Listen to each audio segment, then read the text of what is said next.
Баршаңызға қайырлы күн. Дәмі аузыңызда еритін, өте дәмді балмұздақ секілді крем дайындайтын боламыз.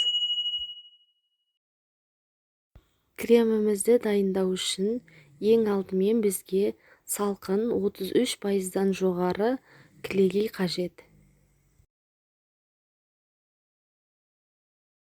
Кілегейіміз міндетті түрде салқын болуы қажет, яғни тоңазытқышта сақталған болуы керек.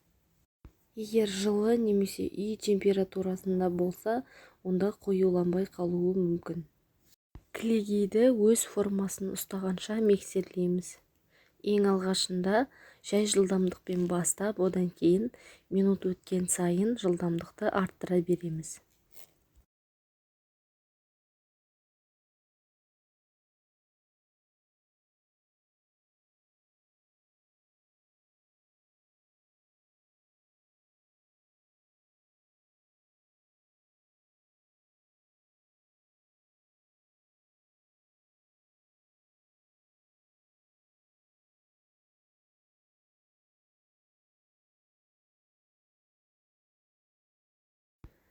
Креміміз өз формасын ұстағаннан кейін сгущенка, яғни қоюлатылған сүт қосамыз.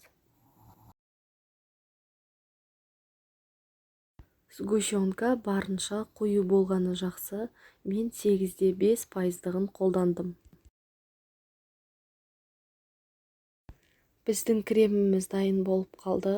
Бұл кремді кез келген тортқа немесе кез келген тәттілерге қолдансаңыздар болады.